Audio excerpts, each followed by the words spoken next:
Right now, I have on Daniel Brigham. I saw a lot of Daniel's content online sharing his story, his relationship to money. And so I wanted to bring him on to talk about some of those experiences. So, hi, Daniel. How are you? Thanks for being here. Yeah, thanks for having me on. How you doing? I'm good. We were both talking about how we didn't get much sleep, so we might be a little delusional during this episode, but that's okay. Those are the That'll best make it more ones. interesting. It definitely will. I want to kick things off by having you share your story of how you grew up, how you had some drug and alcohol problems that also related to some of the financial problems, and how your dad getting sick led you to also making some changes. So, if you are up for it, that's kind of where we're going to start. Let's do it. What a good way to wake up. Yeah, I grew up in a super small town in Vermont, which I'm incredibly grateful for. I think it's really shaped who I am. But one of the things that was part of that is I grew up with a single mom in a trailer in a really small town that wasn't like a, you know, poor town. There's actually a lot of people there with money. And so my whole life, I kind of just felt a little bit, um, discouraged by our financial situation and always kind of thought like, why did we have to be the ones with no money? And so as a result, as I got older and went to college, I was oftentimes trying to overcompensate for the fact that I didn't want people to think that about me. I wanted people to think that I had money. And I actually became more obsessed with people perceiving that I had money, even if I was completely broke, then people to think that I didn't have money and maybe actually start saving money. And so, yeah, over time that led to a lot of bad spending decisions, a lot of bad decisions with my budget. And it wasn't, it's kind of funny. I had like around $100,000 in debt. And it wasn't until like you just brought up my dad. It wasn't until my dad got sick and I realized I had no money to go and see him. My parents didn't, neither of them had no money. My dad kind of never had a job for more than 6 months kind of guy. And so I really had to figure out a way if I wanted to be able to go see him before he passed away to scrap up some money. And so yeah, it was a big awakening to just thinking that I had a good job, that I was doing all the right things because I was told to go to college and just get a good job, to realize like actually I was being a complete bozo with my finances. So, I'm curious, did you have to kind of heal your relationship with yourself of what you experienced growing up before you could kind of start to look at finances and change that relationship, or did it all happen at the same time? So it actually that stuff kind of happened later on, and I as I was going through that journey. So because when my dad got sick and I realized I had no money, I also when I made a budget realized that I was going further into debt every single month and that I wasn't going to be able to even pay for my rent. So the reaction that I had in that moment was more fear-based, and there was a good thing that came out of that where it really forced me to get better, but I don't never was actually processing any of my trauma that I had growing up with money and finances. And it wasn't until I became more stable where my wife used to buy these Go Macro bars and they're like $3. And I would have these knee-jerk reactions when she came back with one because I had this trauma around we're going to run out of money, we're not going to be able to pay rent, all these things that are just completely ridiculous, but it just really triggered me when I felt like we were spending things that weren't part of the budget. And that's when I decided to be like, okay, I'm clearly this is causing problems in my life. I should go figure this out. But that was years after all those events. Wow. So really the starting to budget and change your relationship with money really came at that heels of really wanting to see your dad and then shifted and you're just like, okay, this makes more sense for me to go down this path. Yeah, pretty much. So it was kind of the combination, like that my dad was the catalyst to making the budget because I was confused. At the time I was working in tech sales, which I think if most people heard that, they'd say, "Oh, you make good money doing that." And I was making 50 grand a year at the time, which to me felt like it was good money, but obviously people are aware of the economy. It's not like I was rich or anything. But by going through and being like, okay, well, why can't I afford to go and pay for a flight to from Austin to Philadelphia? That didn't make a lot of sense to me. And so when I made the budget, it just really exposed how irresponsible I was being and how that was going to lead to me basically coming to a point where either I could choose to pay rent or I could keep, going out and doing drugs and alcohol and partying and being flashy with the little bit of money that I had. And so it was kind of my dad wasn't necessarily the motivator. I wish I could say that he was the motivator to get better with my finances, but it really was just rooted in fear, which I think, unfortunately, if you think about like the stick versus the carrot, we all tend to be more motivated by the stick, unfortunately, than we Mm. are by the carrot. Yeah. Were you ever at a moment during all of this that you got kind of so far into a hole and you were like, how do I get out of this? Yeah, yeah. I mean, that's how I felt immediately. I kind of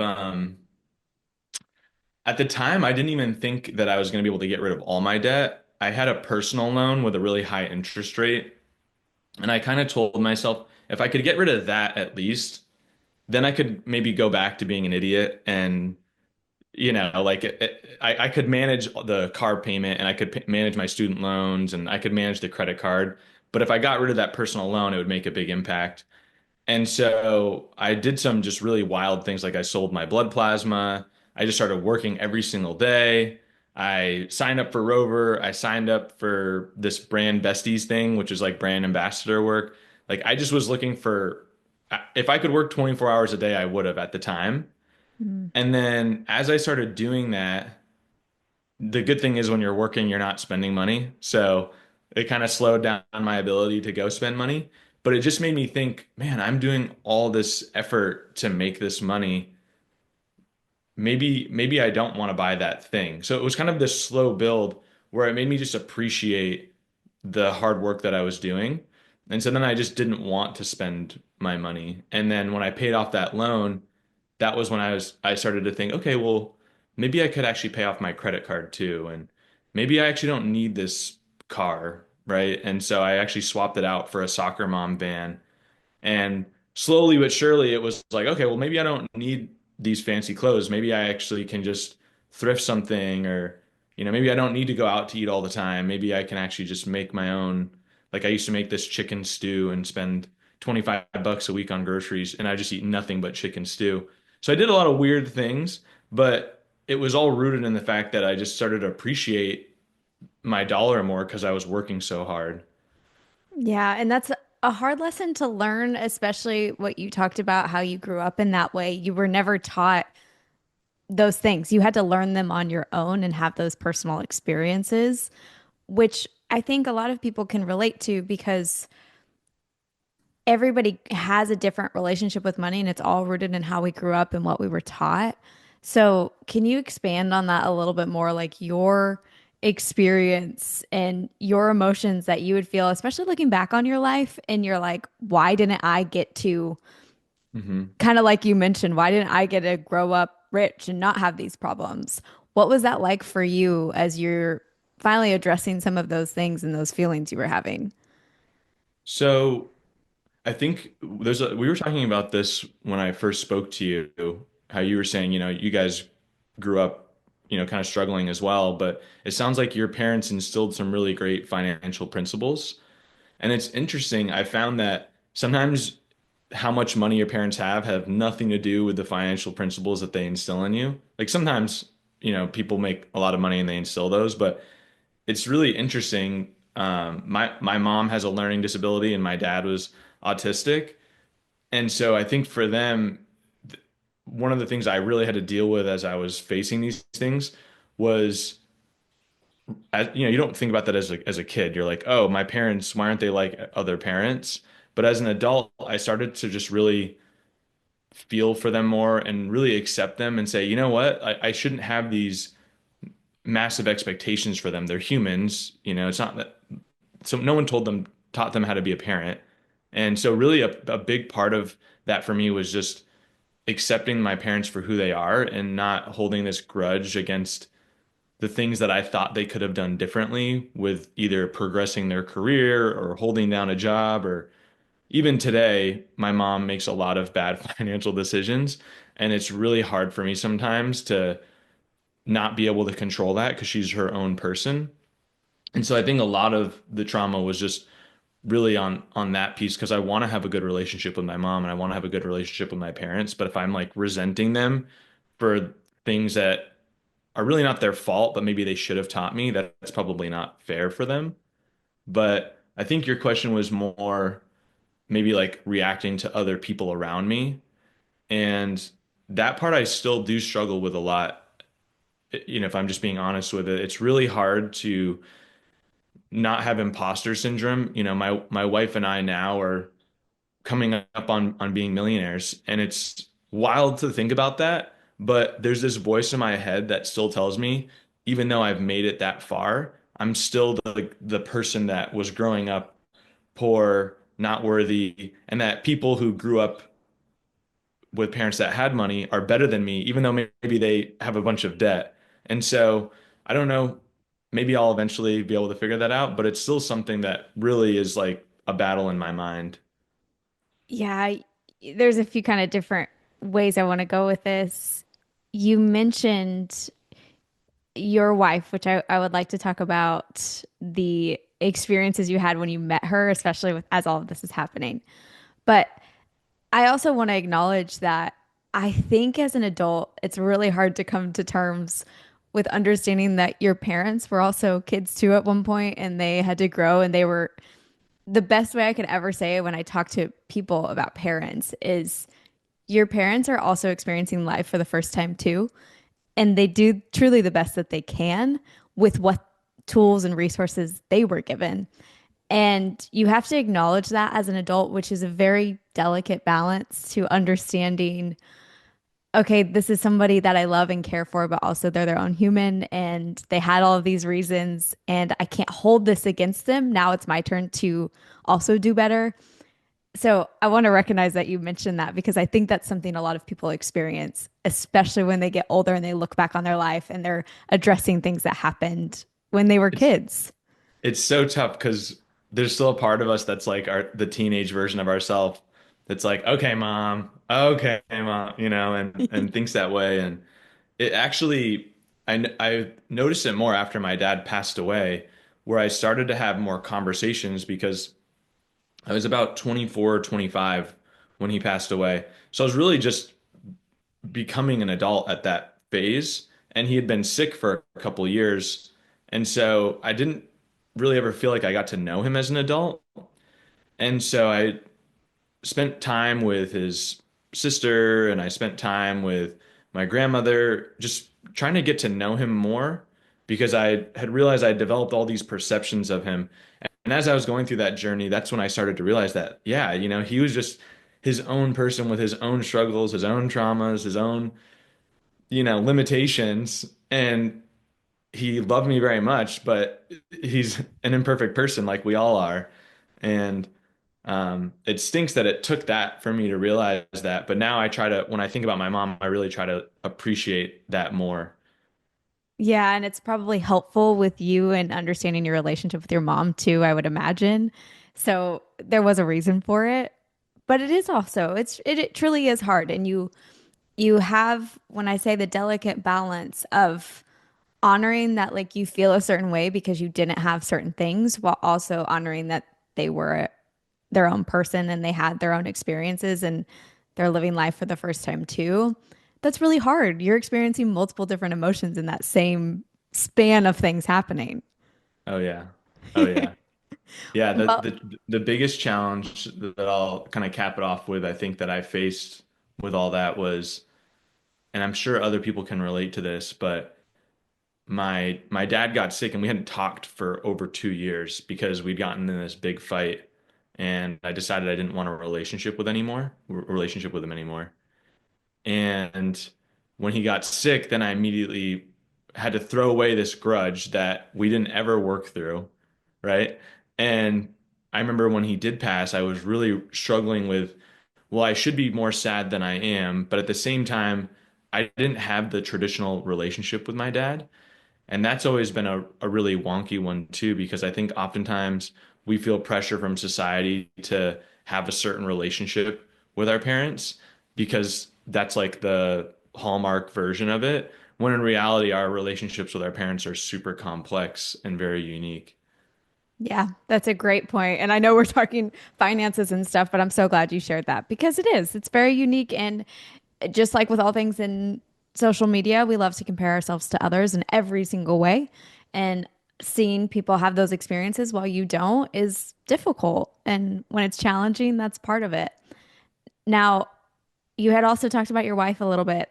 What was it like for you? Because you did have this specific relationship to money, and I imagine probably at the point where you were looking to meet a partner, you were probably pretty frugal and you were trying to understand what this would look like. So when you start looking for a partner and these all things have happened to you, what was that like?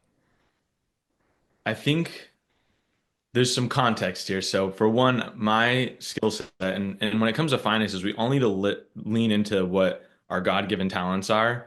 And one of my biggest skill sets is just being able to network with people and create connections and be really outgoing. So when it comes to dating, it turns out that's a really good skill to have. Um, so I want to put that caveat in there because I understand that that is just going to result in me probably having a slightly different dating world than other people. But when it came to going past the just meeting somebody and actually developing intimacy, like letting someone actually into your world, I was I actually feel like the reason why I let my wife more into that world, I was always very hesitant. My dad was sick when I initially met her and passed while we were sort of getting to know each other still. So I was just very guarded at the time in general. But one of the reasons why I chose to let her in was because I felt like there were little things that I started to pick up on that we were aligned on, and finances was one of those things. And so I just felt very confident being who I was. I didn't feel like we needed to have the same financial situation by any means, but I felt like I could share where I was at and I wasn't going to be judged. And I think for anybody, when it comes to dating, you need to be able to talk about those things because finances might not even be your problem, but you're going to have some problem. And if you can't talk about that with the person that you're going to be the most intimate with, like what a awful relationship. Like that's kind of one of the major benefits of being in a relationship. And so I hear a lot of men talk about how they want to get their financial poop together. I don't, trying You to clean get up it. my Yeah, language it's on here. okay. But, they'll say, "Hey, I want to get my finances together before I get out into the dating pool." And I just don't think that that should be a factor. It'd be like, sometimes I feel like it's almost an excuse to not commit to something, or it's an excuse not to get intimate with someone because it's scary and we've all been hurt before, or um, we just want to kind of keep our independence because we're all a little bit selfish. But I just think that if you're, it doesn't matter where you are in the journey. And in fact, if you're struggling, having that partner is going to probably help accelerate that journey because it definitely did for me. Yeah, for sure. And to your point, if you try and make sure everything is perfect before you find someone, before you do anything, before you chase a dream, before you get your finances in check, you're going to be waiting a long time. There's never going to be a perfect time to do anything. It's a perfect time for you that matters. And I like that you address that because dating and finances, there's a lot that comes with that. And you have a lot of people who feel this need to provide, especially on the men's side, where they're like, I need to do all these things and I need to have all my ducks in a row. And I think you can have a lot of ducks in a row and still be good. You don't have to have every single thing figured out. That's part of a partnership. But to your point, it is what I see a lot on social media. Finances and guys and dating is a hot topic. Yeah. And then it's funny because then you have the guys that are really successful, right? Maybe they did wait, but then they probably have this fear of, well, I'm going to go into the dating pool and there's I can't really relate to this because this was never me, but I imagine then they're thinking, well, is this person going to actually like who I am? Or are they just going to like all the things maybe that I can provide? And then also like, can I even be vulnerable? Because they only know me as this person who's like strong and successful. And so if I were to lose everything, or if I were to hit this rock bottom moment in my life, would that person stand by me? And one of the amazing parts is I met my wife when I was going through rock bottom. So I have a lot of confidence that, unless I did something really stupid, but like if bad things happen to me, like if a storm came my way, I know my wife would stay with me. And that's really amazing security. And one of the reasons why I have that, and I'm not saying the only way to go about it is to do that, but one of the reasons I have that is because I went through that journey with her. One of my therapists told me, she always said in the beginning of dating, she's like, honestly, you kind of need to go through one hard moment. It doesn't really matter what it is, whether somebody, loses a tire and they have to change it on the side of the road, or some major kind of moment in somebody's life before you truly start knowing who that person is, to truly Mm. say, I can commit to them, because you don't, until you've seen someone go through something hard, you don't really know who that person is. And I think there's a lot of truth to that in what you're saying and the experiences you had. Yeah, that's so true. Yeah. And my wife has gone through a lot of hard things too. So on the flip side, I've seen that, and it's true. And I think vice versa. If your partner goes through something tough, they get to see how you handle it. And if Mm-hmm. you go through something tough, they get to see how you handle adversity. And Yep. I think it's both of those things are equally important.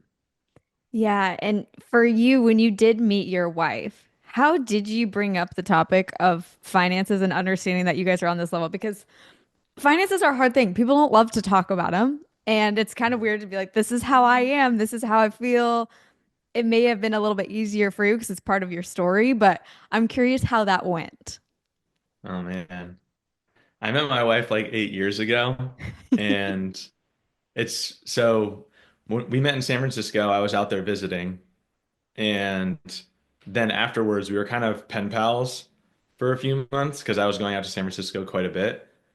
So I'll admit, in the beginning, no finances were talked about. It was very just like flirty text, It's okay. and You gotta talk to somebody and get to know them a little bit first yeah, before you just yeah, drop some bombs. yeah. And then after that, I think it was a little bit. We the first time we ever talked on the phone, we ended up talking for 3 hours. So then you're like, whoa, I have a lot to talk to this person about. So I'm trying to think about when some of the more finance related things, because I definitely felt a little bit nervous because I didn't, like it wasn't an area that I was feeling very confident in myself about. It felt like a blemish, and so I was like, okay, when am I going to reveal this blemish of mine? But then she had a moment where she was kind of vulnerable about some stuff that her parents were going through financially, and it kind of made me feel as though, okay, I can share this with her and she's not going to judge me.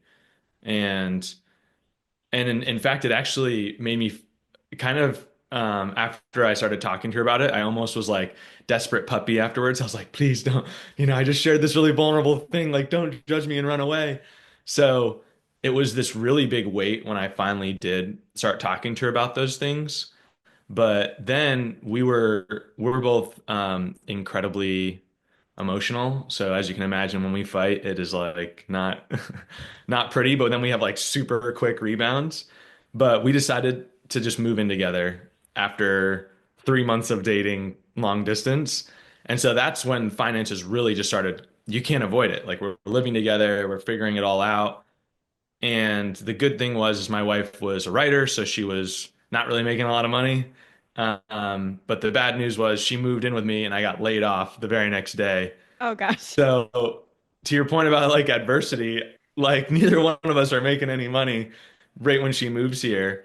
And it was just kind of one of those moments where I didn't think about it as much as we were going through it, but afterwards I thought to myself, man, she could have totally been not down with it. She'd only been there for maybe a month, so she could have decided to just leave, but she stuck it out. And she'll joke about it now and say, I was wondering if this was going to work, but I think to your point about the adversity piece, it came up really quick. And yeah, neither of us, I think just neither one of us were judging the other person every time that finances came up. I know that's not a great answer for maybe someone that's early on how you go about bringing up finances. I will say I lead a group through Dave Ramsey's Financial Peace University, and this past uh, group or whatever, the last group that we went through over the 9 weeks, I was with a bunch of just single girls, which obviously my wife was crazy about. I just got kind of paired up that way. And so dating would come up a lot with them because they felt like they were doing all these things to improve their finances and how they think about it and their financial literacy. And so they're like, I don't want to date a guy that doesn't care about this as much as me. But the consistent thing that they would say was, I don't care necessarily that he's got everything figured out. I just want to know that we're aligned on how we think about these things. And I just think if you're dating, if you're early in dating, your questioning or the things that you ask shouldn't be about how much money they have or how much debt that they have initially. It should just be more about how they think about those things. And you can notice little things like if you go on a date with a guy and he's driving a $30,000 car and he makes $60,000, like, I don't know, maybe that's a sign that he's an overspender, you know? Yeah. You gave a lot of tips in there and stuff. You did great and you shared a lot of pieces of that. I think something that I noticed from all of it is that you were willing to be vulnerable even though it was so hard because you felt you were in a safe space and you felt there was empathy there, that you could be that person that you needed to be. And I think that's what everybody's looking for in dating. And when you find that right person, I think these conversations can start to become a little bit easier. And maybe that's also a sign when you meet someone and you're like, this doesn't feel comfortable to talk about. That's probably not the best situation to Mhm. be in. So there was a lot there that you gave, and I really enjoyed that. One Yeah. thing I want to make sure to ask you about too, some of what you were mentioning in there sounded like budgeting. And as you were kind of changing things, why is budgeting so important to you now? I know you also talk a lot about that in your social content. Yeah. I think no matter what stage you're at, maybe if you're like Elon Musk rich, maybe you don't need to make a budget, but he probably even has a budget himself. Um, I think regardless of what stage you're at, budgets can serve a very different purpose. And I've noticed that there's a perception of restriction or even, hey, I don't need to budget. I'm not broke, right? Like people oftentimes maybe associate budgeting with being broke. But when you're in a partnership with somebody, a budget is kind of a written, I wouldn't say contract, but kind of a written contract of how you guys are going to spend your money. Because my wife and I don't talk about your money and my money. We talk about our money whenever we do things. And it doesn't mean that if she goes and buys something for $20 that I'm like, hey, you spent our money. But it means that like if we spend a certain amount, like I think for us it's around like something that's over $500, we usually will ask each other about it, right? So it's our money. So if you're in a relationship, budgeting is a great way to just get alignment with each other and have that conversation. And for us, I don't think that we would talk a lot about how we would spend our money if we weren't sitting down and making a budget. But if you're just someone who is just feeling like you're struggling, a budget is an audit of your situation.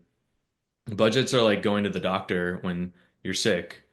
You can't figure out how to heal yourself if you don't get a proper diagnosis, right? If you're like, hey, I'm living paycheck to paycheck, but you never actually go through your expenses or how much money you truly have coming in, I don't know how you can expect to get any better.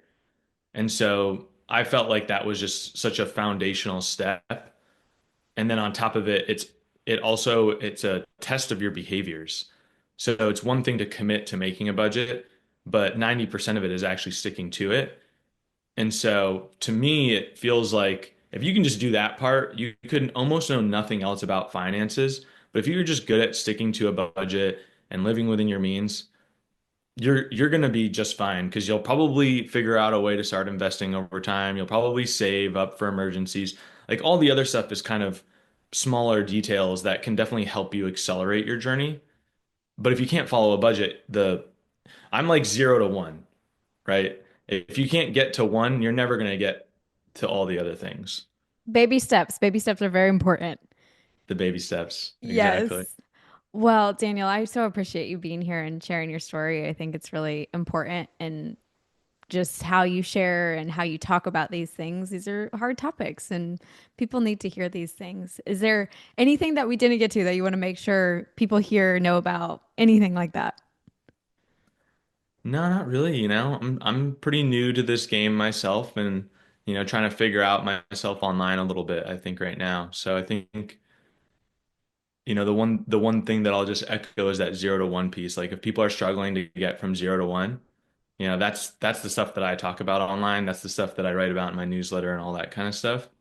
But if you're past that, then there's probably way better people than me to get your advice from. I think you're super relatable and what you're doing again is important. So Daniel, thank you for being here. Thanks for sharing your story. And it was Yeah, really thanks great for to having talk me. with you. Likewise.